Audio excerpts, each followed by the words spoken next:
Hey guys, it's me, Tyler MV, for another Game Savvy podcast.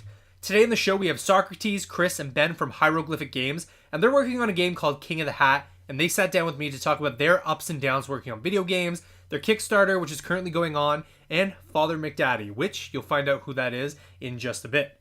But first, Video Game Day just passed us by, so I'm pumped for this one, and I wanted to share a couple fun video game facts with you before we get into the interview. I was born June 1991, and the game that came out around that time was Sonic the Hedgehog, the legend himself, who was also born June 1991. So that pretty much makes Sonic and I brothers, which is probably why Sonic the Hedgehog 2 was the very first video game I ever played. Now, my favorite video game of all time, it's hard not to choose from the classics, but you have your Super Mario World, and that was the game that really solidified me as a gamer, and was one that really inspired me to start making my own games. But the game that I had the most fun playing back in the day was The Legend of Zelda: Ocarina of Time. That was a game that my dad, my brother, and I spent a lot of time playing together, and I have a ton of great memories solving each dungeon, taking on Ganondorf, and finding all the secrets in the world. Not to mention, it's flat out an awesome game, and it's real fan favorite, but Link, Zelda, and Ganondorf will always have a special place in my heart. Close second is BioShock, which I think is one of the most underrated games of all time. Between the story, the ambiance, the action, Rapture is one of the best settings in video games, and BioShock is one of the best games. So who is your video game brother or sister? What's your favorite video game of all time? I'd love to hear about it, and you can tweet it at me at GameSavvy, or take part in the discussion on Facebook or Instagram, which is also at GameSavvy. You can also become a patron and join the GameSavvy community, where I'll be posting some behind-the-scenes thoughts on this very interview, as well as some great content for you at patreon.com/TylerMV. Without further ado, here are the guys from Hyroglyphik Games to talk about their game, King of the Hat. Hope you enjoy.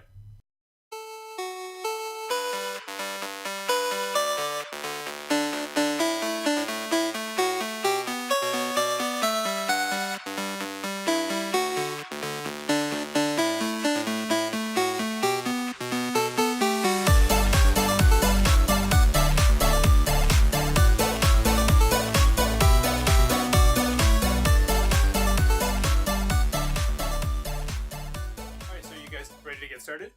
Yeah, let's go for it. Are we still going to use our main system with the whole in the phone? Yeah, but if there's video, then people can watch the whole phone, I guess. Just tap the phone. We'll do a little bit. First one to grab the phone. That works. That's perfect. So hey guys, it's me, Tyler MV, and welcome to the Game Savvy podcast. And today we have some special guests. We have Chris, Socrates, and Ben from Hyroglyphik Games to talk about their latest game, King of the Hat, and their latest Kickstarter campaign. So what we'll do is we'll start off by introducing each of yourselves, what you do at Hyroglyphik, and state your favorite video game of all time, because it is Video Game Day. Oh, is it actually Video Game Day? It is, yeah. Well, it's a good day to do an all-nighter working on video games. Exactly. Perfect. Yeah.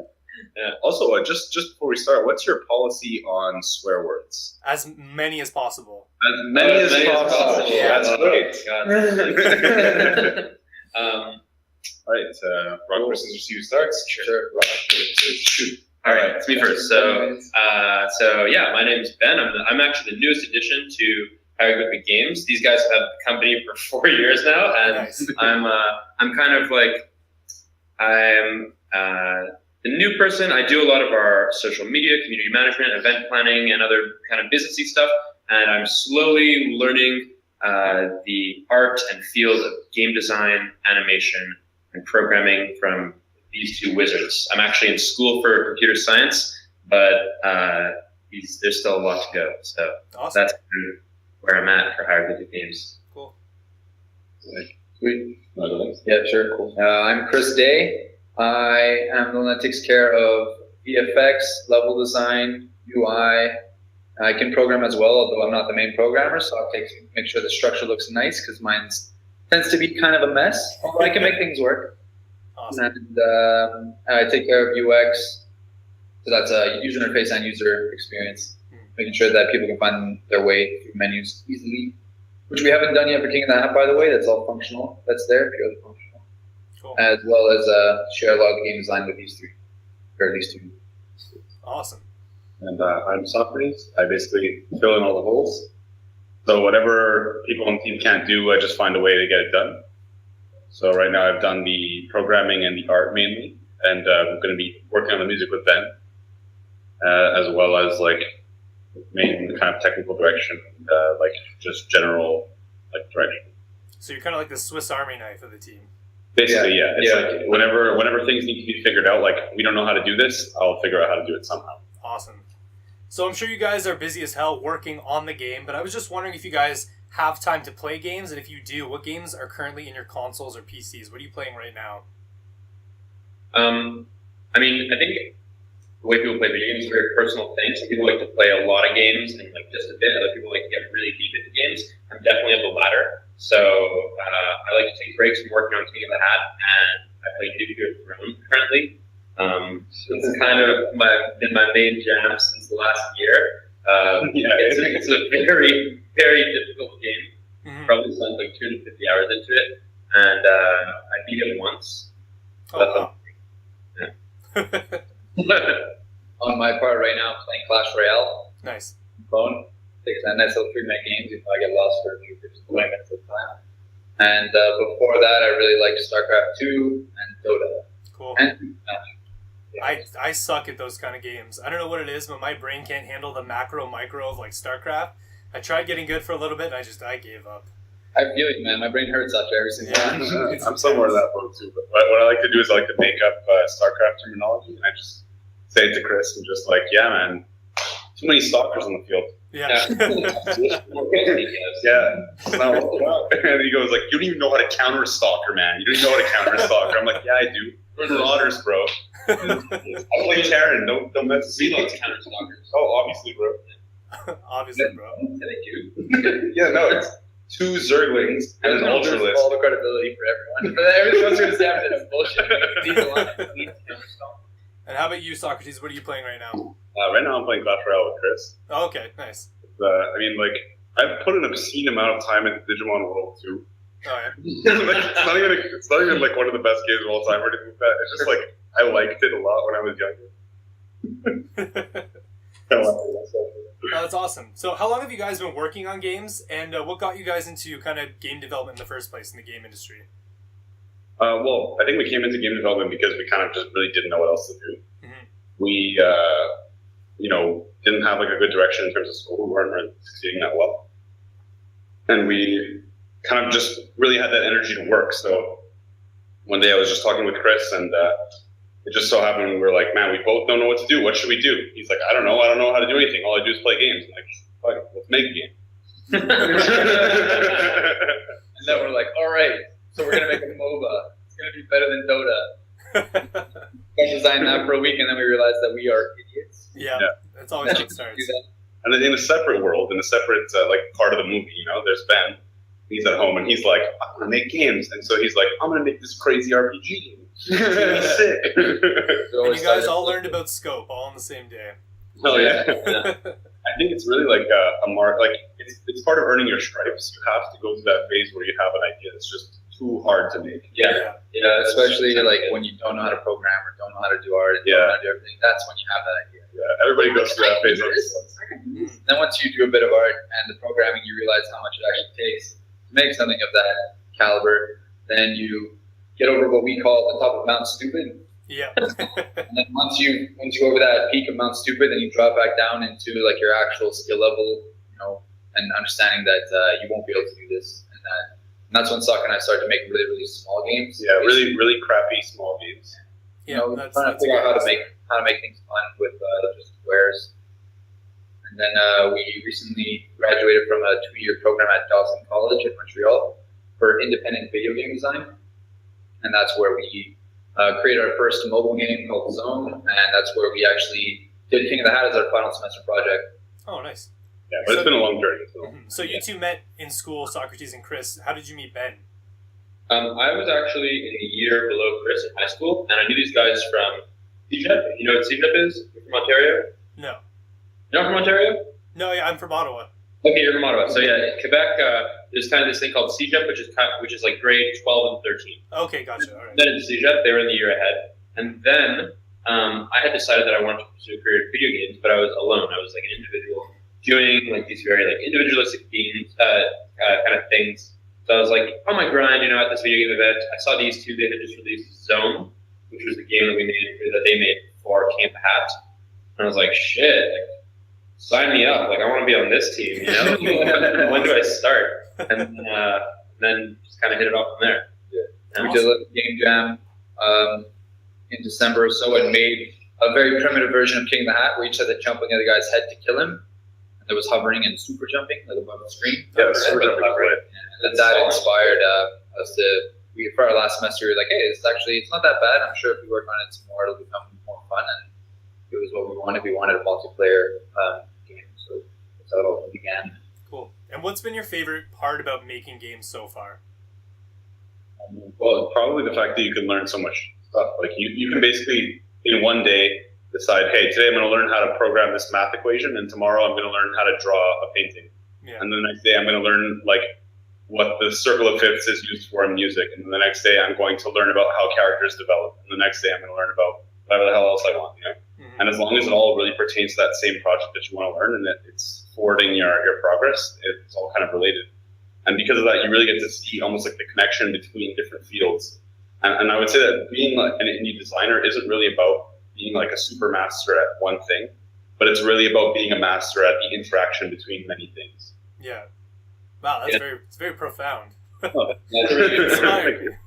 I've never heard that before. Have you heard of that before? Yeah, that's a good one. I like that a lot. That's really cool. Before this, he was like, I need something smart to say, so I'm going to write this down. It took me a long time to write that. Yeah. Now, what about you guys? Favorite part about making games? Definitely trying to make something that's like strategically fun, like something that you can explore for a long time, and then getting really good at it, and then giving it to other people and watching them being able to connect with it and understand like what we're trying to do in a way, and then get it really good at it as well. Cool.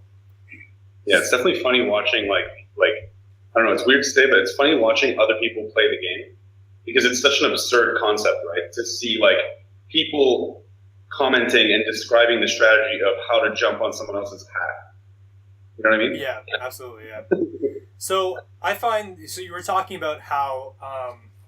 Sorry, one sec. Forgot my next question. So you were talking about your favorite part of video games is being able to learn all these different things. But I find some of our best learning experiences kind of come from our failures.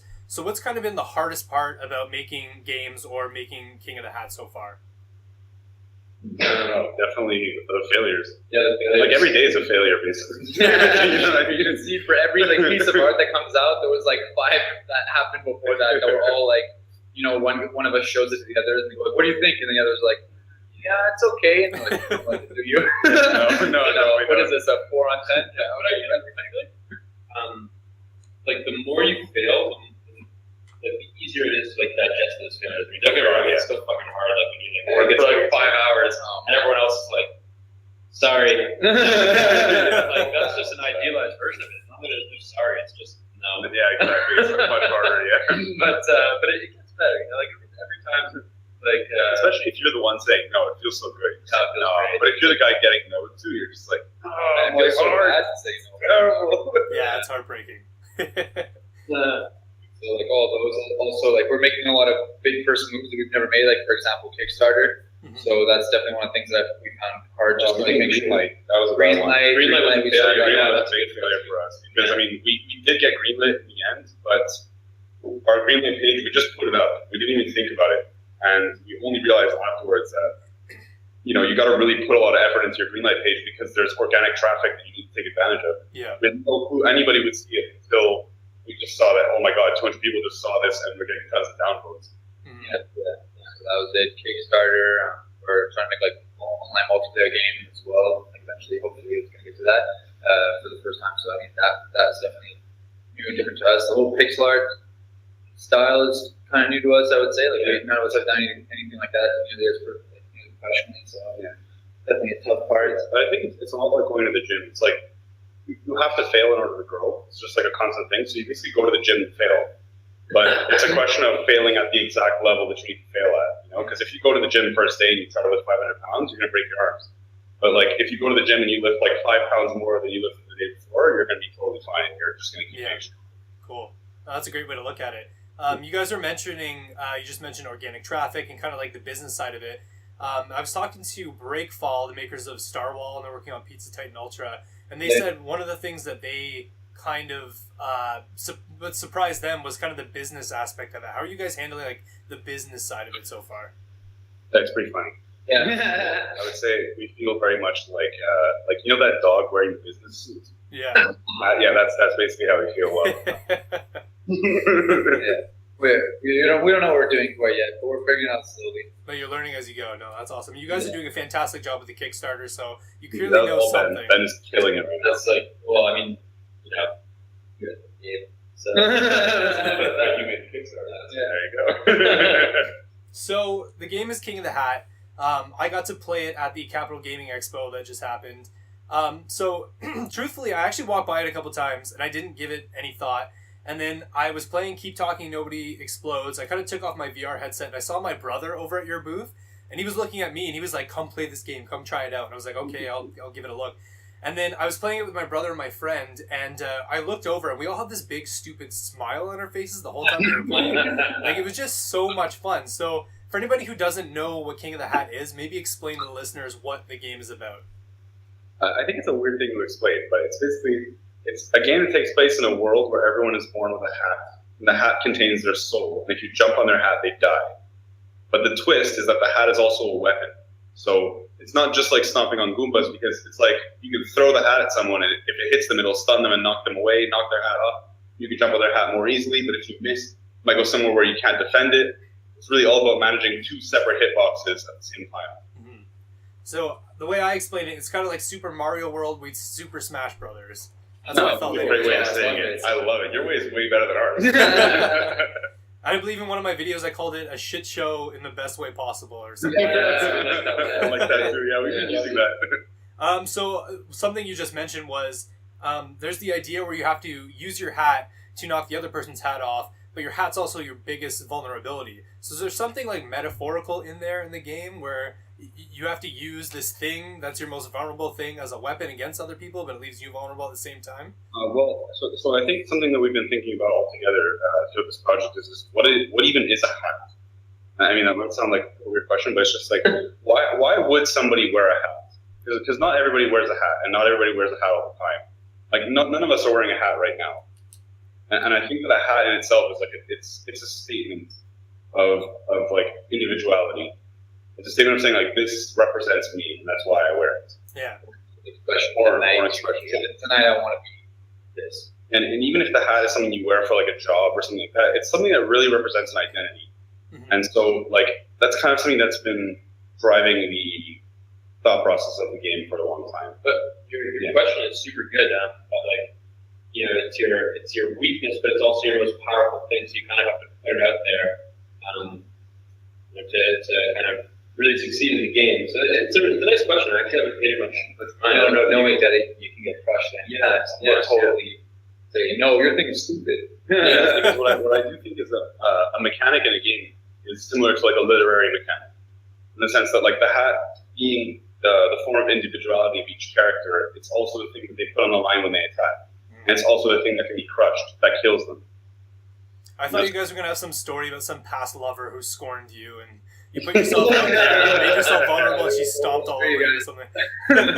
Well, the actual story of the game has to do with like two separate worlds. One world where everybody's hats are different and unique and celebrated, and everyone's happy that everybody's different. And then the other world takes place where everybody's hats are the same and nobody's hat's allowed to be different. And if anybody's hat is different, they get killed.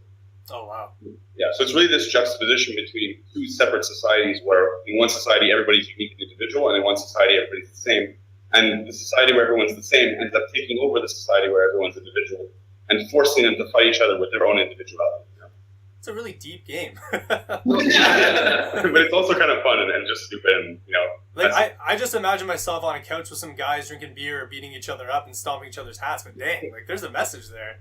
I think that ultimately, in order to make the project as good as possible, I think we need to understand the project as deeply as we can. Absolutely. So that's what we're trying to do. And although not a lot of this is going to be in the forefront of the gameplay experience, I think just knowing it and being aware of it as the developers really helps to create that kind of unique experience. Yeah, the story is kind of like the back end of the game. You know, like definitely, we don't know how much of it's going to be in the final product, but in order for it to be as goofy as possible and as light as possible, I think Sock said it's good to go kind of deep into the lore, deep into the plot.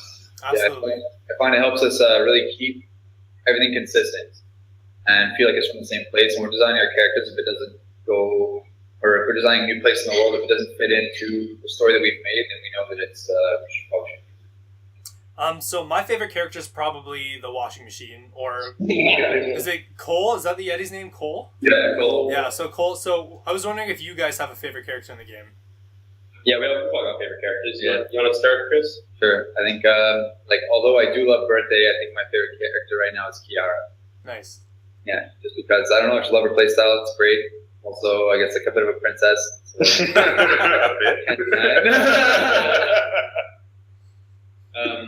My favorite character to play right now is Captain Hat.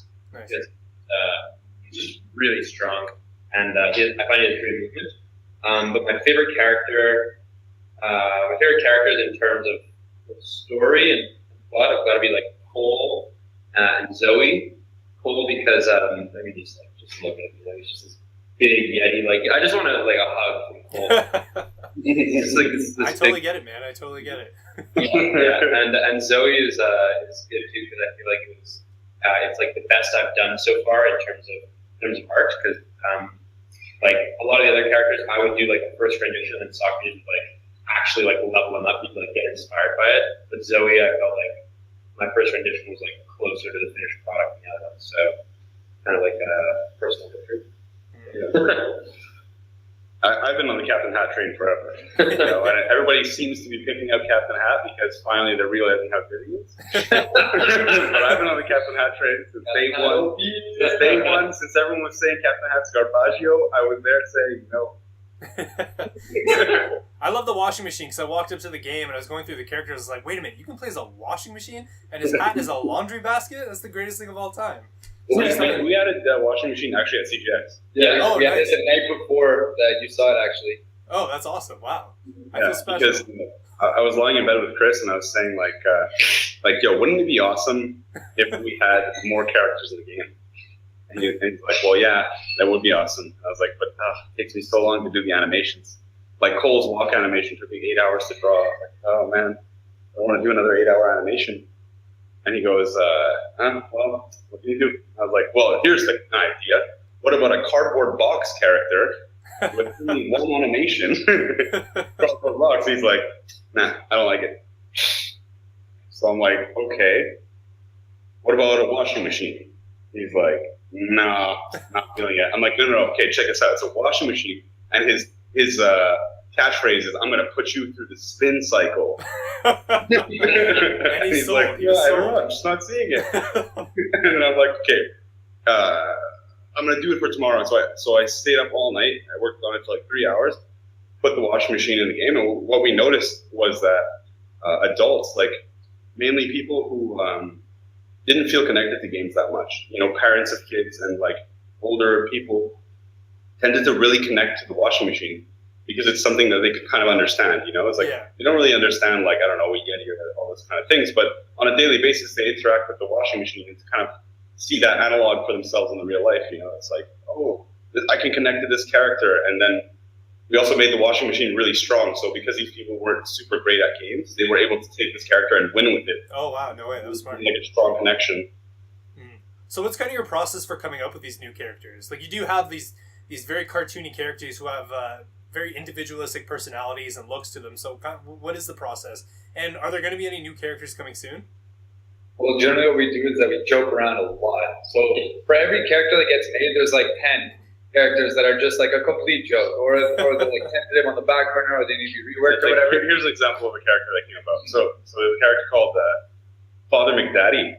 Okay, so basically we're driving in Toronto and we just see a real estate sign for a guy whose last name is McDaddy. I won't say his first name because I don't want to like anything, but it was Bobby McDaddy. And we're just like, Bobby McDaddy, eh? That's hysterical. That's the funniest first name to McDaddy that we can think of. We're just like a bud, what did you say? Yeah, I don't remember. We said like too many. all kinds of things, all kinds of crazy things. And then Father came out. Yeah, Father McDaddy. Title Father. Oh man. He's like a priest. That's And awesome. people on our Discord have been calling him FMD. They're like, he's gonna be a bad guy. Yeah, when if you put him in. Yeah, I think like Darth Sidious, but in like business corp, like giving advice to backhand and stuff like that. Yeah.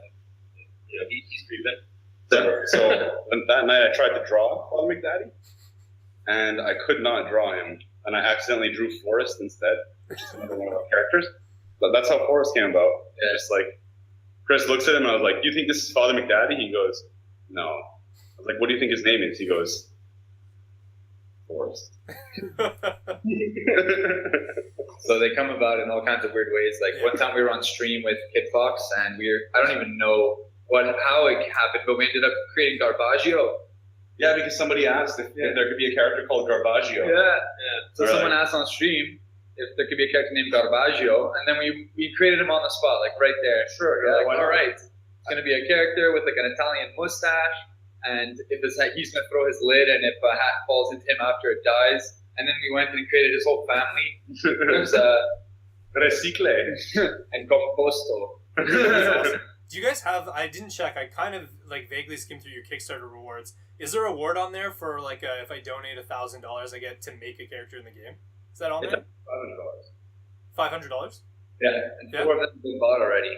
Yeah, that's awesome. Wow. So you have some like new characters coming, definitely. Then. In that case. Yeah. I don't think we can spoil any of them yet. Yes. We're super. Well, we don't know.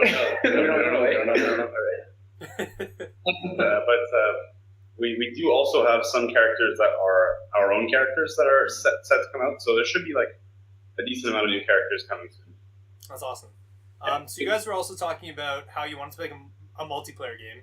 I don't know if you guys know this, but there is a bar in Ottawa called the Blurry Pixel where you kind of go and you drink and you sit on a couch and play video games with your friends.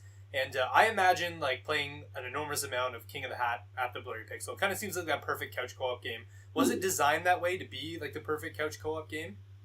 Well, I think once we found out it was a couch co-op game, that's when we started designing it to be that. Yeah. Okay. So originally, we just wanted to be a hit at our vernissage, which is like the sort of graduation party thing, graduation ceremony at our program. We just wanted it to be a great multiplayer game because we wanted to like, I guess, kind of win that or whatever. I don't know, have a hit and have people that could come through and just pick up the game very easily and play.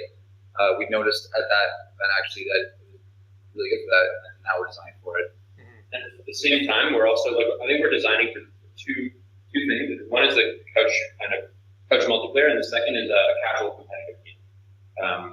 So a game that you can play like one-on-one head-to-head with someone and like best if you are better at the game. But then also just screw around with 4 players and have some fun. Mm-hmm.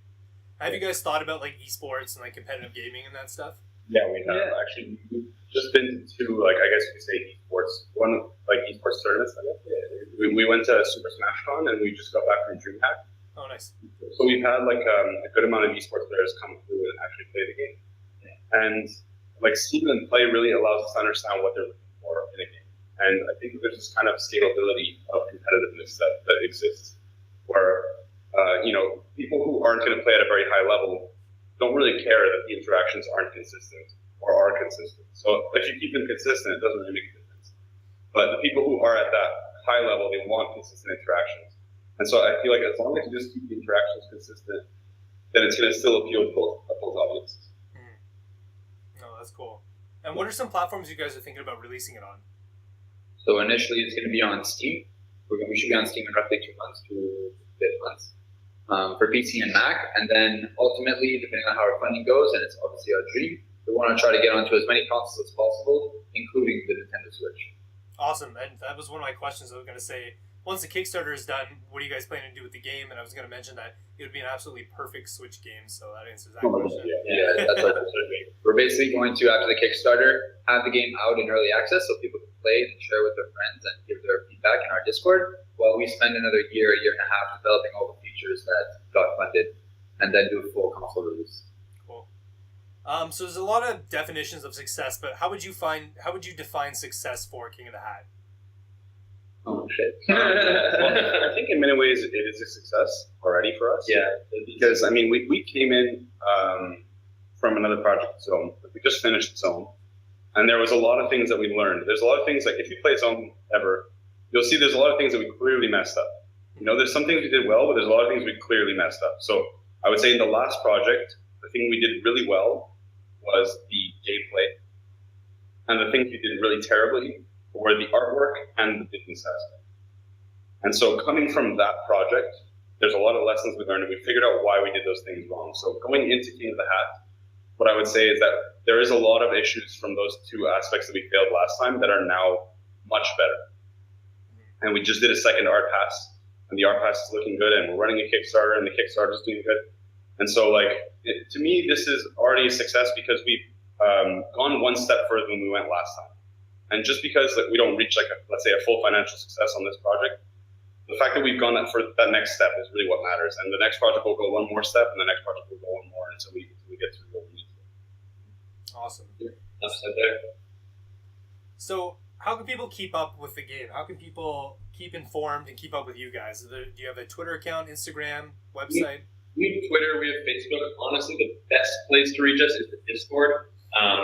And it's also hilarious. Like, if you spend an hour on the Discord, you will just get so deep into King of the Hat in 1 hour. And you'll probably just learn a lot about the game and stuff like that. So best place is the Discord, but if you don't have Discord, we've got Facebook.com/King of the Hat and Twitter.com/JUXHYRO. GLYPHIK. Yeah, it's complicated. It's complicated. Honestly, you just find the Twitter page. It's an ARG. It's an ARG. I will also include it in the show notes and stuff on the YouTube podcast and stuff. And also the Kickstarter, and we've got a website up. They're all connected. Yeah. Awesome, cool. Well, thanks again, guys. It was great talking to you. And best of luck on your Kickstarter. So you can find more on King of the Hat. You can check out their website, kingofthehat.com. Thanks again, guys. I'm Tyler MV for the Game Savvy Podcast, and a tip of the hat to you all. Hats off. See you next time. Yeah, later. Bye. So that's it, guys. That's the podcast. Oh, yeah, thank you. Awesome, man. Yeah, thank you for having guys. us on. This was great. Whoops. Thank you guys so much for listening. I had a great time with Ben, Socrates, and Chris. They were really fun to hang out with, and if you haven't already, go donate to their Kickstarter, which you can find out more at kingofthehat.com. Again, you can become a patron and join the Game Savvy community at patreon.com/TylerMV, where I'm posting a ton of behind-the-scenes stuff just for you. Thanks again for tuning in, and I'll catch you next time. Take care.